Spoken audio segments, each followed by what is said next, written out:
नमस्ते प्रिय छात्राः, सर्वे कुशलिनः वा? अहम् इदानीम् अष्टमकक्ष्यायाः नूतनं पाठमेकं पाठयामि। पाठस्य नाम उपसर्गाः अव्ययानि च। छात्राः पश्यन्तु, एकादशः पाठः उपसर्गाः अव्ययानि च। छात्राः, अस्मिन् पाठे वयम् उपसर्गस्य अव्ययस्य च अर्थं, तयोः उदाहरणानि, तयोः उपयोगं च जानीम। ವಿದ್ಯಾರ್ಥಿಗಳೇ, ನಾವು ಈ ಪಾಠದಲ್ಲಿ ಉಪಸರ್ಗ ಎಂದರೇನು, ಅವ್ಯಯ ಎಂದರೇನು, ಅವುಗಳ ಭೇದಗಳು, ಉದಾಹರಣೆಗಳು ಹಾಗೂ ಅವುಗಳ ಉಪಯೋಗಗಳನ್ನು ನಾವು ತಿಳ್ಕೊಳ್ಳೋಣ. ಪಶ್ಯಂತು, ಭಾಷಾ ಪ್ರಯೋಗ ಜ್ಞಾನಾಯ ಭಾಷಾ ಘಟಕ ಜ್ಞಾನಂ ಅತ್ಯವಶ್ಯಕಂ. ಭಾಷೆಯನ್ನ ಪ್ರಯೋಗ ಮಾಡಬೇಕಾದ್ರೆ ಭಾಷೆಯಲ್ಲಿರುವ ಘಟಕಗಳು ಯಾವ್ಯಾವುದು ಎಂಬುದನ್ನು ತಿಳ್ಕೊಳ್ಳುವುದು ಅತಿ ಅವಶ್ಯಕವಾಗಿದೆ. ಭಾಷೆಯ ಘಟಕಗಳು ಅಂದ್ರೆ ವಾಕ್ಯದಲ್ಲಿ ಬರುವಂತಹ ನಾಮಪದಗಳು, ಕ್ರಿಯಾಪದಗಳು, ಹಾಗೆಯೇ ಇಲ್ಲಿ ಕೊಟ್ಟಿರುವಂತಹ ಉಪಸರ್ಗಗಳು, ಅವ್ಯಯಗಳು, ಇವುಗಳ ಕುರಿತಾಗಿ ನಾವು ಅಭ್ಯಾಸವನ್ನ ಮಾಡಿಕೊಂಡಿರಬೇಕು.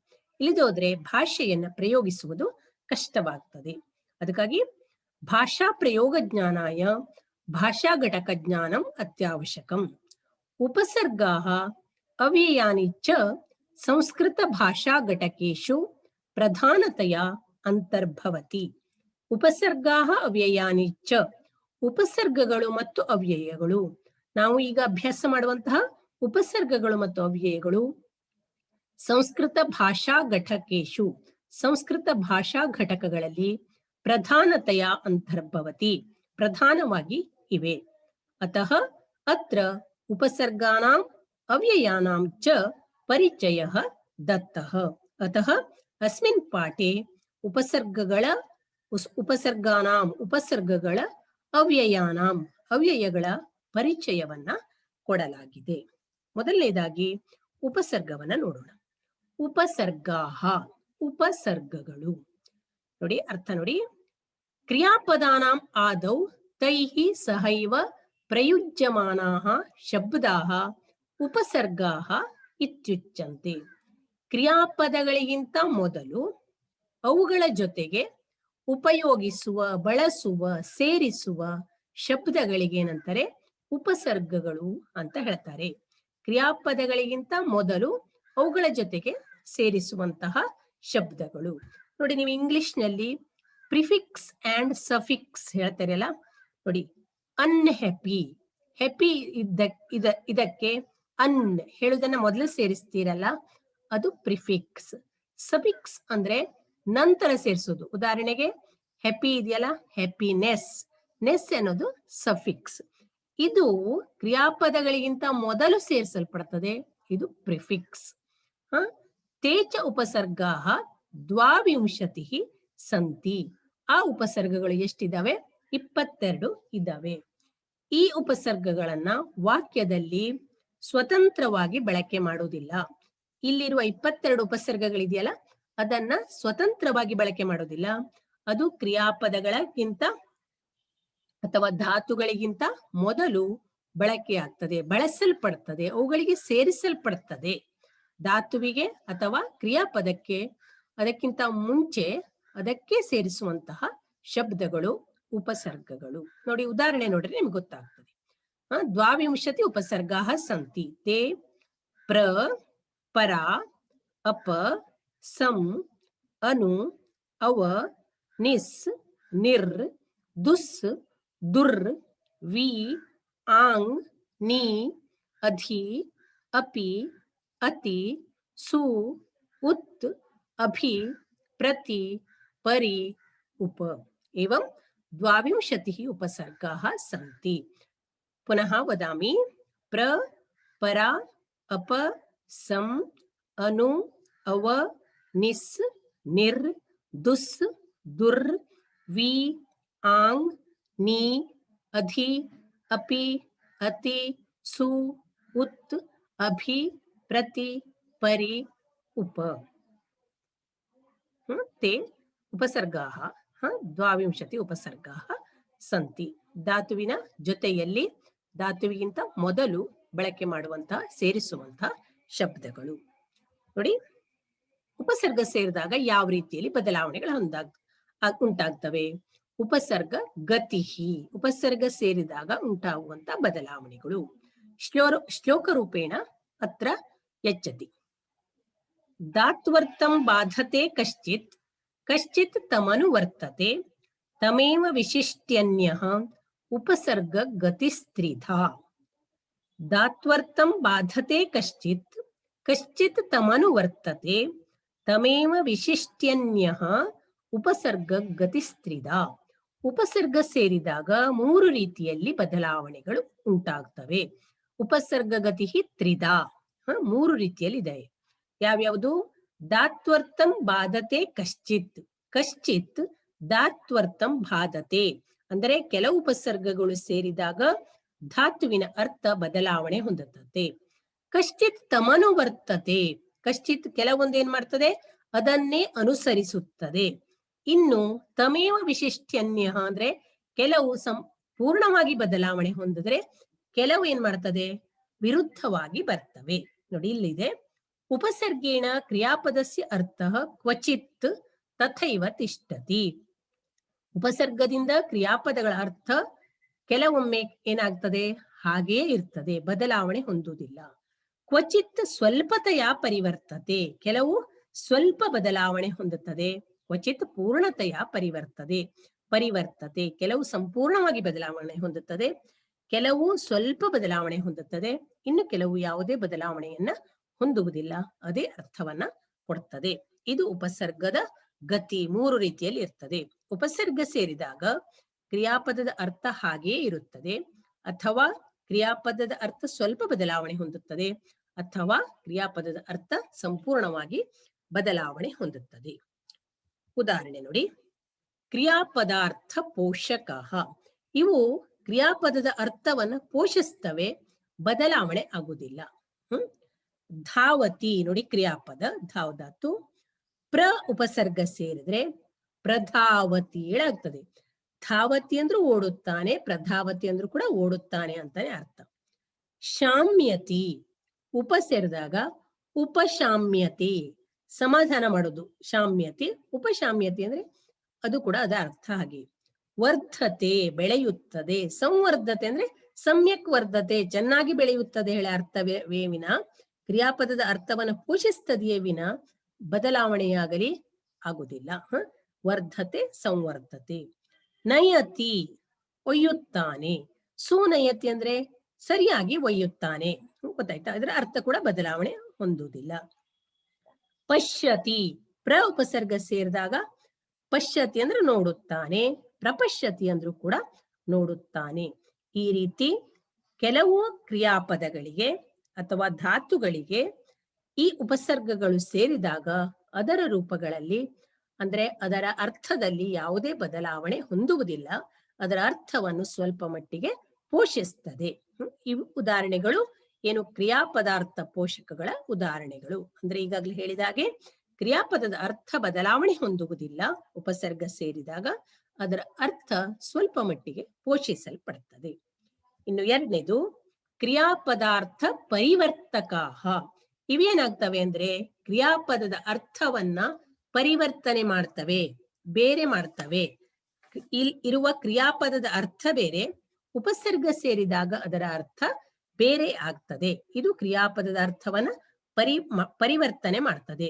ಕೆಲವು ಕ್ರಿಯಾಪದಗಳಿಗೆ ಉಪಸರ್ಗಗಳು ಸೇರಿದಾಗ, ಬೇರೆ ಬೇರೆ ಉಪಸರ್ಗಗಳು ಸೇರಿದಾಗ ಆ ಕ್ರಿಯಾಪದದ ರೂಪ ಬದಲಾವಣೆ ಹೊಂದುತ್ತದೆ. ರೂಪ ಅನ್ನೋದಕ್ಕಿಂತ ರೂಪ ಬದಲಾವಣೆ ಹೊಂದುವುದರ ಜೊತೆಯಲ್ಲಿ ಅರ್ಥ ಕೂಡ ಬದಲಾವಣೆ ಹೊಂದುತ್ತದೆ. ನೋಡಿ, ಗಚ್ಚತಿ, ಗಚ್ಚತಿ ಅಂದ್ರೆ ಹೋಗುತ್ತಾನೆ. ಉತ್ ಉಪಸರ್ಗ ಸೇರಿದಾಗ ಏನಾಗ್ತದೆ, ಉದ್ಗಚ್ಚತಿ. ಉದ್ಗಚ್ಚತಿ ಅಂದ್ರೆ ಮೇಲೆ ಹೋಗುತ್ತಾನೆ, ಕ್ರಿಯಾಪದದ ಅರ್ಥ ಬದಲಾವಣೆ ಹೊಂದಿದೆ. ಹರತಿ ಒಯ್ಯುತ್ತಾನೆ. ಸಂ ಸೇರಿದ್ರೆ ಸಂಹರತಿ. ಸಂಹರತಿ ಅಂದ್ರೆ ಕೊಲ್ಲುತ್ತಾನೆ. ಹರತಿ ಬೇರೆ, ಸಂಹರತಿ. ನಯತಿ ಒಯ್ಯುತ್ತಾನೆ. ಅಪನಯತಿ ಅಂದ್ರೆ ಏನು, ದೂರ ದೂರ ಮಾಡುತ್ತಾನೆ, ಅಪನಯತಿ. ಅರ್ಥದಲ್ಲಿ ಸಂಪೂರ್ಣ ಬದಲಾವಣೆ ಆಗಿದೆ. ಅಸ್ಯತಿ, ಅಸ್ಯತಿ ಅಂದ್ರೆ ಎಸೆಯುತ್ತಾನೆ. ನಿರ್ ಸೇರಿದಾಗ ನಿರಸ್ಯತಿ ಅಂದ್ರೆ ಹೋಗಲಾಡಿಸುತ್ತಾನೆ. ಈ ರೀತಿ ಉಪಸರ್ಗಗಳು ಸೇರಿದಾಗ ಕ್ರಿಯಾಪದದ ಅರ್ಥ ಸಂಪೂರ್ಣವಾಗಿ ಬೇರೆ ಆಗ್ತದೆ. ಭವತಿ ಇರುತ್ತಾನೆ. ಪರಾಭವತಿ ಅಂದ್ರೇನು? ಸೋಲುತ್ತಾನೆ. ಭಜತಿ ಭಜಿಸುತ್ತಾನೆ. ವಿಭಜತಿ ಅಂದ್ರೇನು? ವಿಭಜಿಸುತ್ತಾನೆ, ಬೇರೆ ಬೇರೆ ಮಾಡುತ್ತಾನೆ. ಈ ರೀತಿ ಕೆಲವು ಕ್ರಿಯಾಪದಗಳಿಗೆ ಕೆಲವು ಉಪಸರ್ಗಗಳು ಸೇರಿದಾಗ ಆಗ ಉಂಟಾದ ಕ್ರಿಯಾಪದದ ರೂಪಗಳಲ್ಲಿ ಅರ್ಥವು ಸಂಪೂರ್ಣವಾಗಿ ಬದಲಾವಣೆ ಹೊಂದುತ್ತದೆ. ಇನ್ನು ನೋಡಿ, ಕ್ರಿಯಾಪದಾರ್ಥ ವಿರೋಧಕ. ಇನ್ನು ಕೆಲವು ಕ್ರಿಯಾಪದಗಳಿಗೆ ಉಪಸರ್ಗಗಳು ಸೇರಿದಾಗ, ಕೆಲವು ಉಪಸರ್ಗಗಳು ಸೇರಿದಾಗ ಕ್ರಿಯಾಪದದ ರೂಪ ಏನಾಗ್ತದೆ? ವಿರೋಧವಾಗ್ತದೆ, ವಿರುದ್ಧ ಅರ್ಥವನ್ನ ಕೊಡುತ್ತದೆ. ನೋಡಿ, ಉದಾಹರಣೆ ನೋಡಿ. ಗಚ್ಚತಿ ಹೋಗುತ್ತಾನೆ.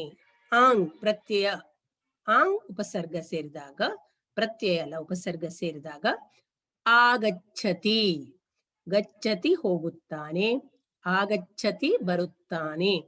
ಆಂಗ್ ಇದರಲ್ಲಿ ಆ ಮಾತ್ರೆ ಉಳಿತದೆ. ನಾನೀಗಾಗಲೇ ಹೇಳಿದ ಹಾಗೆ ಕ್ರಿಯಾಪದಗಳ ಮೊದಲು ಸೇರ್ತದೆ ಇದು ಆಗಚ್ಚತಿ. ನಯತಿ ಒಯ್ಯುತ್ತಾನೆ, ಆಂಗ್ ಸೇರಿದ್ರೆ ಆನಯತಿ ತರುತ್ತಾನೆ. ಯಾತಿ ಹೋಗುತ್ತಾನೆ,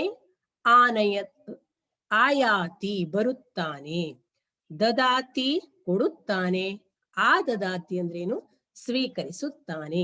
ಈ ರೀತಿ ಕ್ರಿಯಾಪದಗಳಿಗೆ ಕೆಲವು ಉಪಸರ್ಗಗಳು ಸೇರಿದಾಗ ಅವು ವಿರುದ್ಧಾರ್ಥವನ್ನ ಕೊಡ್ತದೆ. ಸ್ಮರತಿ, ವಿಸ್ಮರತಿ. ಸ್ಮರತಿ ಅಂದ್ರೆ ನೆನಪಿಸಿಕೊಳ್ಳುತ್ತಾನೆ. ವಿಸ್ಮರತಿ ಅಂದ್ರೇನು? ಮರೆಯುತ್ತಾನೆ. ಗೊತ್ತಾಯ್ತಾ? ಈ ರೀತಿ ಕ್ರಿಯಾಪದದ ಅರ್ಥಗಳಲ್ಲಿ ವಿರುದ್ಧವಾದ ಅರ್ಥವನ್ನ ಕೊಡ್ತದೆ. ಈ ರೀತಿ ಉಪಸರ್ಗಗಳು ಸೇರಿದಾಗ 3 ರೀತಿಯಲ್ಲಿ ಬದಲಾವಣೆ ಹೊಂದುತ್ತದೆ. ಯಾವುದು? ಕೆಲವು ಕ್ರಿಯಾಪದಗಳಿಗೆ ಕೆಲವು ಉಪಸರ್ಗಗಳು ಸೇರಿದಾಗ ಕ್ರಿಯಾಪದದ ಅರ್ಥ ಬದಲಾವಣೆ ಹೊಂದುವುದಿಲ್ಲ, ಅದರ ಅರ್ಥವನ್ನ ಸ್ವಲ್ಪ ಮಟ್ಟಿಗೆ ಪೋಷಿಸ್ತವೆ. ಇನ್ನು ಕ್ರಿಯಾಪದಗಳಿಗೆ ಕೆಲವು ಉಪಸರ್ಗಗಳು ಸೇರಿದಾಗ ಆ ಕ್ರಿಯಾಪದದ ಅರ್ಥ ಸಂಪೂರ್ಣವಾಗಿ ಪರಿವರ್ತನೆ ಹೊಂದುತ್ತದೆ, ಬದಲಾವಣೆ ಹೊಂದುತ್ತದೆ. ಇನ್ನು ಕೆಲವು ಕ್ರಿಯಾಪದಗಳಿಗೆ ಕೆಲವು ಉಪಸರ್ಗಗಳು ಸೇರಿದಾಗ ಅವು ಸಂಪೂರ್ಣವಾಗಿ ವಿರುದ್ಧ ಅರ್ಥವನ್ನ ನೀಡುತ್ತವೆ. ಇವಿಷ್ಟು ಏನಾಯ್ತು? ಉಪಸರ್ಗಗಳ ಬಗ್ಗೆ ಆಯ್ತು. ನಿಮ್ಗೆ ವಿವರವಾಗಿ ಕೊಡ್ಲಿಲ್ಲ. ಅಪ್ರ, ಪರ, ಅಪಸಂ ಅವುಗಳಿಗೆ ಬೇರೆ ಬೇರೆ ಅರ್ಥಗಳು ಎಲ್ಲ ಇದ್ದಾವೆ. ನೀವು 8ನೇ ಕ್ಲಾಸ್ನಲ್ಲಿ ಮಾತ್ರ ಬಂದಿದ್ದೀರಲ್ವಾ, ಅದಕ್ಕಾಗಿ ಅದಕ್ಕೆ ವಿವರಣೆಯನ್ನ ಕೊಡ್ಲಿಲ್ಲ. ನೀವಿಷ್ಟು ತಿಳ್ಕೊಂಡ್ರೆ ಸಾಕು. ಇನ್ನು ಅವ್ಯಯಗಳು. ನಾಮಪದೇಶು ಅವ್ಯಯಾನಿ ಅಪಿ ಅನ್ಯತಮಾನಿ. ನಾಮಪದಗಳಲ್ಲಿ ಅವ್ಯಯಗಳು ಕೂಡ ಒಂದು. ಕಿಂತು ಸರ್ವಲಿಂಗ ವಿಭಕ್ತಿ ವಚನೇಶು ಏತೇಷಾಂ ರೂಪಾಣಿ ಸಮಾನಾನಿ. ಆದರೆ ಸರ್ವಲಿಂಗ ವಿಭಕ್ತಿ ವಚನಗಳಲ್ಲಿ, ಎಲ್ಲಾ ಲಿಂಗ, ಎಲ್ಲಾ ವಿಭಕ್ತಿ, ಎಲ್ಲಾ ವಚನಗಳಲ್ಲಿ ಇವುಗಳ ರೂಪವು ಯಾವುದೇ ಬದಲಾವಣೆ ಹೊಂದದೆ ಸಮಾನವಾಗಿ ಇರ್ತದೆ. ತಥೈವ ಏವಂ ಉಕ್ತಂ. ಅದಕ್ಕಾಗಿ ಈ ರೀತಿ ಹೇಳಿದ್ದಾರೆ. ಸದೃಶಂ ತ್ರಿಷು ಲಿಂಗೇಶು ಸರ್ವಾಸು ಚ ವಿಭಕ್ತಿಷು ವಚನೇಶು ಚ ಸರ್ವೇಷು ಯನ್ನವ್ಯೇತಿ ತದವ್ಯಯಂ. ಸದೃಶಂ ತ್ರಿಷು ಲಿಂಗೇಶು, ತ್ರಿಷು ಲಿಂಗೇಶು ಸದೃಶಂ, ಸರ್ವಾಸು ವಿಭಕ್ತಿಷು ಸದೃಶಂ, ಸರ್ವೇಷು ವಚನೇಷು ಸದೃಶಂ, ಯತ್ ನ ವ್ಯಯ ಇತಿ ತತ್ ಅವ್ಯಯಂ. ಅಂದರೆ 3 ಲಿಂಗಗಳಲ್ಲಿ, ಪುಲ್ಲಿಂಗ, ಸ್ತ್ರೀಲಿಂಗ, ನಪುಂಸಕಲಿಂಗಗಳಲ್ಲಿ ಸಮಾನವಾಗಿರುವುದು. ಸರ್ವಾಸು ವಿಭಕ್ತಿಷು, ಎಲ್ಲಾ ವಿಭಕ್ತಿಗಳಲ್ಲಿ, ಪ್ರಥಮಾದಿಂದ ಸಪ್ತಮಿ ವಿಭಕ್ತಿಯವರೆಗೆ ಎಲ್ಲಾ ವಿಭಕ್ತಿಗಳಲ್ಲಿಯೂ ಸಮಾನವಾಗಿರುವುದು. ಸರ್ವೇಷು ವಚನೇಶು, ಸಂಸ್ಕೃತದಲ್ಲಿ 3 ವಚನಗಳಿದ್ದಾವಲ್ವಾ, ಏಕವಚನ, ದ್ವಿವಚನ, ಬಹುವಚನ.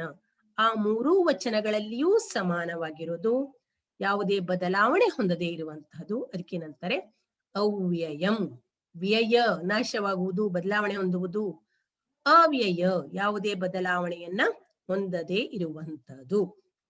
ಅಂದರೆ ಮೂರೂ ಲಿಂಗಗಳಲ್ಲಿ, ಎಲ್ಲಾ ವಿಭಕ್ತಿಗಳಲ್ಲಿ, ಎಲ್ಲಾ ವಚನಗಳಲ್ಲಿ ಬದಲಾವಣೆ ಹೊಂದದೆ ಸಮಾನವಾಗಿರುವುದಕ್ಕೇನಂತಾರೆ ಅವ್ಯಯಂ. ಅವ್ಯಯ ಹೇಳ್ತಾರೆ.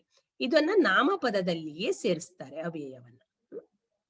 ಆನಂತರ ನೋಡಿ ಅವ್ಯಯಗಳ ಭೇದಗಳು. ಅವ್ಯಯಾನಿ, ಸಾಮಾನ್ಯ ಅವ್ಯಯಾನಿ, ಕೃದಂತ ಅವ್ಯಯಾನಿ, ತದ್ದಿತಾಂತ ಅವ್ಯಯಾನಿ. ಅವ್ಯಯಗಳಲ್ಲಿ ಮೂರು ಪ್ರಕಾರ. ಒಂದು ಸಾಮಾನ್ಯ ಅವ್ಯಯಗಳು, ಮತ್ತೊಂದು ಕೃದಂತ ಅವ್ಯಯಗಳು, ಇನ್ನೊಂದು ತದ್ದಿತ ಅವ್ಯಯಗಳು. ಈ ಸಾಮಾನ್ಯ ಅವ್ಯಯಗಳು ಅಂದ್ರೆ ಸಿದ್ಧ ಅವ್ಯಯಗಳು. ಅವು ಅದಕ್ಕೆ ಯಾವುದೇ ಪ್ರತ್ಯಯವಾಗಲಿ ಯಾವುದೇ ಸೇರಿರುವುದಿಲ್ಲ, ಅದು ಸಿದ್ಧವಾಗಿ ಇರ್ತದೆ. ಕೃದಂತ ಅವ್ಯಯಗಳು ಅಂದ್ರೆ ಕೃತ್ ಪ್ರತ್ಯಯಗಳು ಸೇರಿ ಆಗುವಂಥದ್ದು. ಧಾತುಗಳಿಗೆ ಕೃತ್ ಪ್ರತ್ಯಯಗಳನ್ನು ಸೇರಿಸಿ ಅದನ್ನ ಅವ್ಯಯವನ್ನಾಗಿ ಮಾಡ್ತಾರೆ, ಅದು ಕೃದಂತ ಅವ್ಯಯಗಳು.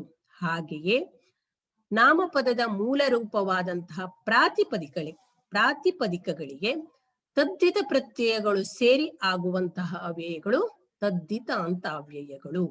ಇವೆರಡು ಸಾಧಿತ ಅವ್ಯಯಗಳು.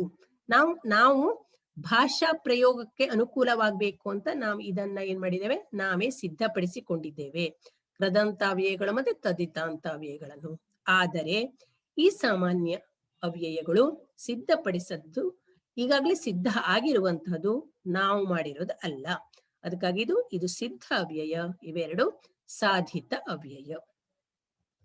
ನೋಡಿ, ಅಸ್ಮಿನ್ ವರ್ಷೆ ಸಾಮಾನ್ಯ ಅವ್ಯಯಾನಿ ಪಾಠಾರ್ಥಂ ದತ್ತಾನಿ. ಈ ವರ್ಷ ನೀವು 8ನೇ ಕ್ಲಾಸ್ ಆದದ್ದರಿಂದ ಮಾತ್ರ ಸಂಸ್ಕೃತವನ್ನ ಕಲೀಲಿಕ್ಕೆ ಸ್ಟಾರ್ಟ್ ಮಾಡಿದ್ದೀರಲ್ವಾ, ಅದಕ್ಕಾಗಿ ಇದರಲ್ಲಿ ಕೃದಂತ ಅವ್ಯಯಗಳ ಮತ್ತೆ ತದ್ದಿತಾಂತ ಅವ್ಯಯಗಳನ್ನ ನಿಮಗೆ 9 ಮತ್ತು 10ನೇ ತರಗತಿಗಳಲ್ಲಿ ಕಲಿತೀರಿ. ಈ ವರ್ಷ ಕೇವಲ ಸಾಮಾನ್ಯ ಅವ್ಯಯಗಳನ್ನು ಮಾತ್ರ ಕೊಟ್ಟಿದ್ದಾರೆ, ಅದನ್ನು ಮಾತ್ರ ಕಲ್ತ್ಕೊಂಡ್ರೆ ಆಯ್ತು. ನೋಡಿ, ಸಾಮಾನ್ಯ ಅವ್ಯಯಾನಿ. ಸಂಸ್ಕೃತ ಭಾಷಾ ಪ್ರಯೋಗೆ ವಿವಿಧಾರ್ಥೇಷು ಬಹೂನಿ ಅವ್ಯಯಾನಿ ಉಪಯುಜ್ಯಂತೆ. ಸಂಸ್ಕೃತ ಭಾಷಾ ಪ್ರಯೋಗದಲ್ಲಿ ವಿವಿಧ ಅರ್ಥಗಳಲ್ಲಿ ಬಹಳಷ್ಟು ಅವ್ಯಯಗಳನ್ನ ನಾವು ಬಳಕೆ ಮಾಡ್ತೇವೆ. ಏತಾನಿ ವಿನಾ ಭಾಷಾ ಪ್ರಯೋಗ ದುಷ್ಕರ. ಇವಿಲ್ಲದೆ ಭಾಷಾ ಪ್ರಯೋಗ ಮಾಡುವುದು ಅತ್ಯಂತ ಕಷ್ಟ. ಪ್ರಸಿದ್ಧಾನಿ ಇಮಾನಿ, ಪ್ರಸಿದ್ಧಾನಿ ಅವ್ಯಯಾನಿ ಪಶ್ಯಂತು. ಚ, ಏವ, ಏವಂ, ಅಪಿ, ಇತಿ, ಅಥ, ಕಿಂತು, ಅಥವಾ, ಉತ, ಖಲು, ಸುಷ್ಠು, ಅಹೋಸ್ವಿತ್,